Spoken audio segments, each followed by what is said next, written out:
Ration দুর্নীতি তদন্ত নিয়ে ফের আদালতে ভর্ৎসনার মুখে পড়ল ইডি।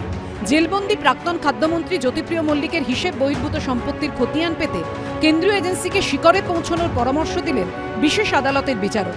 2023 সালের 27 অক্টোবর জ্যোতিপ্রিয় মল্লিককে রেশন দুর্নীতি মামলায় গ্রেফতার করে ইডি। বৃহস্পতিবার বিচার ভবনে ছিল প্রাক্তন খাদ্যমন্ত্রীর জামিনের আর্জির শুনানি। ইডি জ্যোতিপ্রিয় মল্লিকের জামিনের আর্জির বিরোধিতা করলে বিচারক প্রশান্ত মুখোপাধ্যায়ের প্রশ্নের মুখে পড়তে হয় কেন্দ্রীয় এজেন্সির তদন্তকারী অফিসার থেকে আইনজীবীকে। যেখানে অ্যালিগেশনটাই হচ্ছে যে শর্ট সাপ্লাই হয়েছে, নাকি ঠিকঠাক করে সাপ্লাই হয়নি এই ফুড গ্রেনসগুলো, সেরকম কোনো রিটেলারের এক্সামিনেশন ওনারা করেনি, তাদেরকে কোনো উইটনেস হিসেবে সাইট করেনি। তারপর বলা হয়েছে যে এই ফুড গ্রেনসগুলো নাকি স্পিউরিয়াস ফুড গ্রেনস পৌঁছেছে লোকের কাছে যারা এন্ড ইউজার, তাদের সেরকম কোনো ফুড গ্রেন তারা ল্যাবরেটরিতে গিয়ে কোনো টেস্ট করিয়ে কোনো রিপোর্ট দিয়েছেন তারও কোনো প্রমাণ তারা দিতে পারেনি।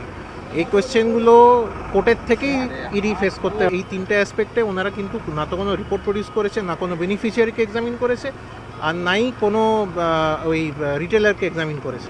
রেশন দুর্নীতির উৎসের কথা জানতে চেয়ে ইডি স্পেশাল কোর্টের বিচারক প্রশ্ন করেন, নদিয়ার যে এফআইআর থেকে এই সংক্রান্ত তদন্ত শুরু হয়েছিল সেখানে চুরির অভিযোগ ছিল, সেটাকে কেন দুর্নীতি বলে উল্লেখ করা হচ্ছে? এর আগের শুনানিতে ইডির তরফে আদালতে দাবি করা হয় রেশন দুর্নীতি তদন্তে একাধিক সরকারি নথি এবং সরকারি অফিসারের সিল পাওয়া গিয়েছে।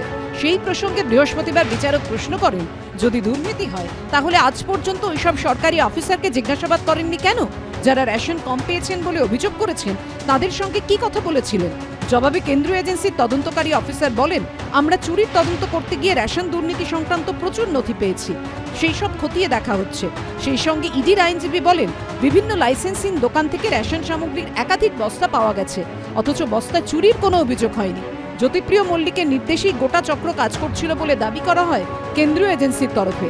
একথা শুনে বিচারক প্রশ্ন করেন, ডিস্ট্রিবিউটর বা মিল মালিক যদি চুরি করে থাকেন তাহলে মন্ত্রী কিভাবে যুক্ত হলেন? মেনে নিলাম ব্যবসায়ী বাকিবুর রহমানের থেকে জ্যোতিপ্রিয় মল্লিকের আত্মীয়দের অ্যাকাউন্টে টাকা ঢুকেছে, কিন্তু সেই টাকা যে রেশন দুর্নীতিরই তার প্রমাণ কোথায়? অন্য কোনো দুর্নীতির টাকাও তো হতে পারে। এরপরই বিচারক বলেন, আপনারা শিকড়ে গিয়ে তদন্ত করুন, গঙ্গাসাগর নয় গঙ্গোত্রীতে শুরু করুন। রেশন দুর্নীতি হলে সেটা শুরু কোথায় তা খুঁজে বের করুন। জবাবে ইডির আইনজীবী বলেন, আমরা গঙ্গোত্রী থেকে গঙ্গাসাগর নয় গঙ্গাসাগর থেকে গঙ্গোত্রী পৌঁছানোর চেষ্টা করছি। যখন আমরা গঙ্গোত্রীর খোঁজ করতে গেলাম দেখলাম সেটা আরাবল্লী নয়, হিমালয়। দীর্ঘ সওয়াল জবাব হলেও বৃহস্পতিবার জ্যোতিপ্রিয় মল্লিকের জামিনের আবেদনের প্রেক্ষিতে কোনো নির্দেশ দেয়নি ইডির বিশেষ আদালত। 7ই জানুয়ারি মামলার পরবর্তী শুনানির দিন ধার্য হয়েছে। প্রকাশ সিনহার রিপোর্ট, এবিপি আনন্দ, কলকাতা।